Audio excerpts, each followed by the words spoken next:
HD Smartcast. आप सुन रहे हैं HD Smartcast और ये है फीवर FM प्रोडक्शन। ये कार्यक्रम सत्य घटनाओं से प्रेरित है। जिनके साथ ये घटनाएं घटी उसकी वास्तविकता उन्हीं तक सीमित है। भूत प्रेतों और असामान्य विषयों के होने पर चैनल कोई दावा नहीं करता और ना ही प्रोत्साहन करता है।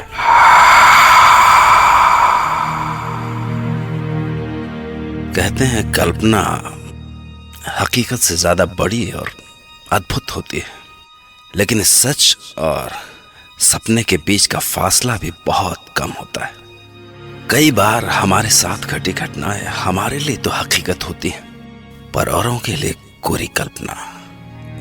मैं डॉक्टर नागर, पेशे से मनोवैज्ञानिक और पैशन से ह्यूमन माइंड का फैन, आपके पास लेकर आऊंगा मुझसे मिले कुछ लोगों की आप बीती, कुछ घटनाएं, कुछ किस्से जिन्हें सुन के आप भी सोचने लगेंगे कि क्या वो सच था।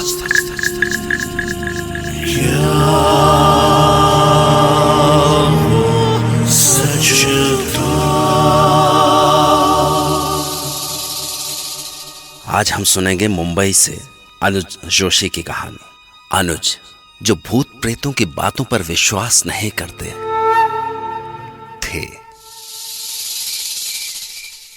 वो रात थी 16 दिसंबर 2007 की।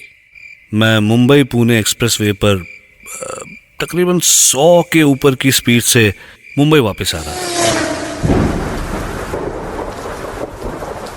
बारिश में गाड़ी तेज चलाने का मजा ही कुछ और है। पर मेरी लाइफ में आगे क्या होने वाला था मुझे उसका बिल्कुल भी अंदाजा नहीं था। मैं मस्त बारिश को चीरता हुआ गाड़ी दौड़ा रहा था कि अचानक मेरा ध्यान पेट्रोल इंडिकेटर पर गया एंड आई रियलाइज कि पेट्रोल लगभग खत्म हो चुका है। एज एक्सपेक्टेड अगले 10 सेकंड में ही गाड़ी बंद पड़ गई। Oh hell, the only way out was डब्बा लेकर पेट्रोल पंप तक जाओ और वापस आओ। तेज बारिश और 5 किलोमीटर का वॉक। उफ, खैर डब्बा लेकर बाहर बारिश में निकला।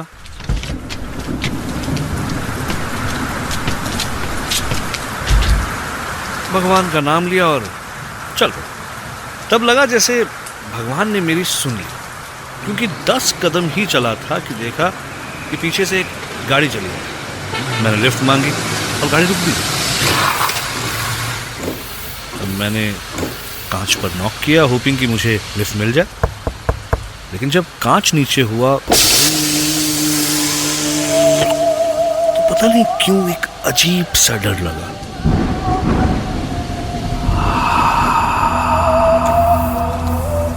अंदर झांक के देखा तो सिर्फ एक बूढ़ा आदमी गाड़ी चला रहा था। नीला सूट, नीली हैट और बड़ी बड़ी आंखें। हेलो, मैंने कहा। वो आदमी मेरी तरफ मुड़ा और मुस्कुराया, लेकिन वो मुस्कान बहुत अजीब सी थी, ऑलमोस्ट क्रीपी। और तब उसने अपना मुंह खोला और उस आदमी की आवाज सुनकर ऐसा लगा मानो किसी ने मेरी पीठ पर बर्फ डाल दिया। उसने कहा, हेलो। सच एक बार मन में आया कि तुरंत यहां से भाग जाऊं, पर मैंने अपने आप को संभाला और कहा, सर लिफ्ट मिलेगी? मुझे आगे 5 किलोमीटर तक जाना है, एक पेट्रोल पंप तक। उस आदमी ने अपनी उसी ही पतली और अजीब सी आवाज में जवाब दिया, जरूर आओ, बैठो। Thank you sir. मैंने एक लंबी सांस ली और गाड़ी में बैठ गया। कई बार कैसे होता है ना, वो कुछ करते ही मन से आवाज आती है कि गलत किया बॉस, गलत किया। बस वैसी ही आवाज मेरे मन में आ रही थी। मैंने फाइनली कहा, हेलो सर, मेरा नाम अनुज है। Call me Freddy. ओके, हाय फ्रेडी। वो मेरी तरफ देखकर मुस्कुराया। पतले से सूखे हुए होंठ और पीले रंग के टेढ़े मेढ़े दांत। मेरी तरफ मुस्कुराने के बाद फ्रेडी डिकोस्टा फिर आगे देखने लगा। धीरे धीरे मेरा डर बढ़ने लगा। फाइनली बातचीत करने के इंटेंशन से मेरे मन में जो आया मैंने कह दिया, आप बहुत खुश लग रहे हैं मिस्टर फ्रेडी। ओह यस, मैं बहुत खुश हूँ। मैं कल सुबह अपने एक दोस्त से 4 साल के बाद मिलूंगा। अच्छा, देखो ये है उसकी तस्वीर। और उसने मुझे एक आदमी की तस्वीर दिखाई। मोटा सा आदमी, उम्र लगभग 50। ओह, तो इसलिए फ्रेडी मुस्कुरा रहे थे। मेरी जान में जान आई। थोड़ा गिल्टी भी फील हुआ, लेकिन इससे पहले मैं कुछ कहता सामने पेट्रोल पंप आ गया। मैंने फाइनली फ्रेडी से कहा, एक बार फिर से thank you sir. Oh sorry Freddy. That is all right. अगर तुम्हें कभी भी मुझसे बात करनी हो तो you can call me. और मेरे हाँ या ना कहने से पहले ही उसने अपनी जेब से कुछ कागजों का बंडल निकाला। काफी पुराने कागज थे वो, और उनमें से उसने एक कागज का कोना फाड़ा और उसमें लिखा फ्रेडी डिकोस्टा और अपना टेलीफोन नंबर और बैंड्रा वेस्ट का अपना एड्रेस। मुझे कागज दे दिया। मैं जैसे ही उतरा उसने अपनी उसी डरावनी आवाज में कहा, फिर मिलेंगे।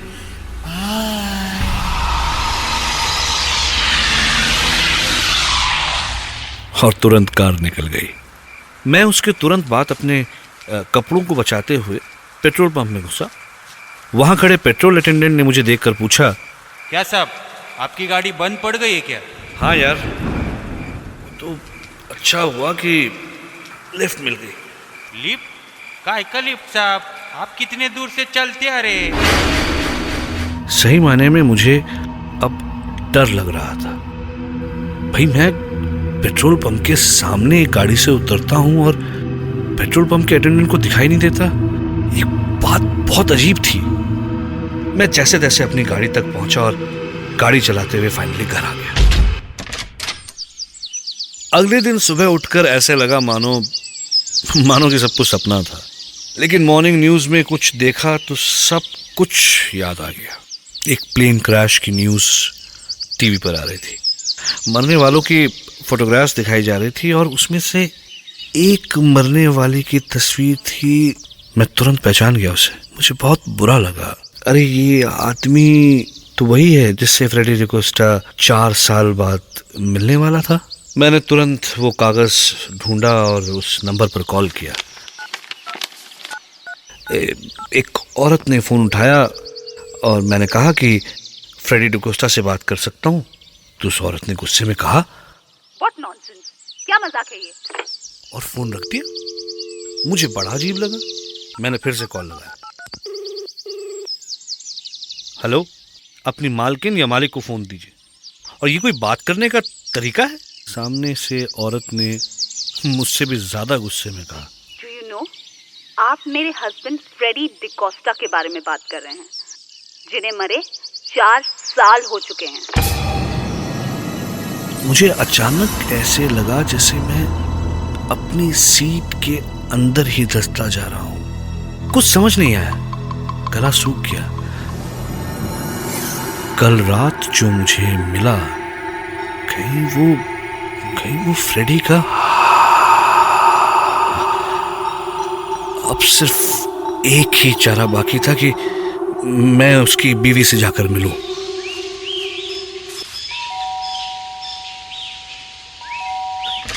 Yes, may I help you? जी, मेरा नाम अनुज है। वो मैंने आपसे फोन पर बात की थी आपके हस्बैंड फ्रेडी के तुम जाते हो या मैं पुलिस को बुलाऊं? नहीं, मेरी बात सुनिए प्लीज। मेरा विश्वास कीजिए, मैं कल रात को उनसे मिला था और मेरी उनसे बात हुई थी। I'll call पुलिस अगर तुम इधर से नहीं गया तो। प्लीज मैडम बात सुनिए। वो उनका कट कुछ 6 फुट का था। वो पतले से बड़ी बड़ी आंखें और उन्होंने वो ब्लू सूट पहना था। ब्लू हैट भी। औरत तुरंत रुक गई, दरवाजा खोला और मुझे देखती रह गई और थोड़ी देर बाद बोली, मैंने दफनाते हुए यही कपड़े पहनाए थे उन्हें। तब उन्होंने मुझे बताया कि 4 साल पहले आज ही के दिन फ्रेडी डिकोस्टा ने खुदकुशी कर ली थी। यानी आज उन्हें मरे हुए 4 साल हो चुके थे। पहले रोज सुबह उठकर मेरे को आई लव यू बोला करता था, लेकिन एक दिन सुबह आई लव यू के बदले उनके मरने की खबर मिली। 4 साल से तड़प रही हूं कि मेरा फ्रेडी फिर मेरे को आई लव यू बोलेगा। I was shocked. ये सब क्या हो रहा है? उनकी वाइफ मुझे उनकी कब्र तक ले गई। मुझे बहुत अजीब और बहुत ज्यादा डर लग रहा था। फ्रेडी के बारे में हर बात मिली, लेकिन एक चीज नहीं मिली, उनकी आवाज। उनकी वाइफ ने कहा कि हाँ, उनकी आवाज तो। मैंने कहा एकदम अजीब सी, पतली सी और फटी हुई सी आवाज थी, राइट? तो उन्होंने कहा नहीं, उनकी आवाज तो मोटी थी। तब अचानक उनका चेहरा एकदम सफेद हो गया और उन्होंने कहा, तुम जानता है मेरा हस्बैंड कैसे सुसाइड किया? अपने गले पे गोली चलाकर। इसीलिए उनकी आवाज। मेरे चक्कर बढ़ते जा रहे थे। तब अचानक उनकी वाइफ ने मुझसे पूछा, पर आपको ये नंबर कैसे मिला?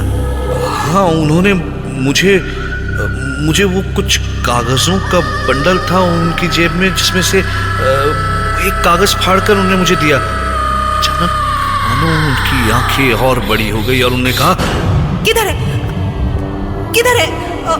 मुझे वो कागज दे दो अभी, प्लीज मुझे वो कागज दे दीजिए। देखिए इसमें लिखा है फ्रेडी डिकोस्टा, ये फोन नंबर और ये एड्रेस। उस कागज को उन्होंने कुछ ऐसे छुआ जैसे कोई बहुत कीमती चीज हो।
आपसे वो कह रहे हैं कि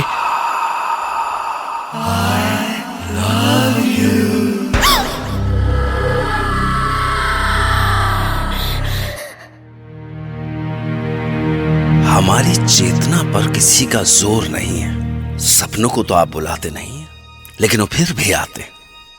इसी तरह जिंदगी में कुछ पड़ाव भी बिना बुलाए चले आते हैं। क्या सच में फ्रेडी डिकोस्टा मरने के बाद भी अनुज से मिले? अगर नहीं, तो उसके पास वो कागज कहां से आया? क्या सच में मरने के बाद उनकी आवाज बदल गई थी? और क्या सच में उन्होंने अनुज के जरिए अपने प्यार का इजहार किया? कुछ बातें हमें खुली आंखों से नहीं, खुले मन से दिखती हैं। ऐसे में दिमाग तो सन्न रह जाता है और मन में सिर्फ एक सवाल दे जाता है,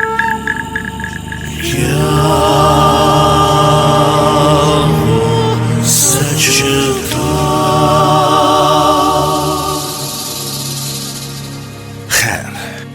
डॉक्टर नागर। कल रात आपसे फिर मिलूंगा एक नई सच्ची घटना के साथ। फिर मिलेंगे।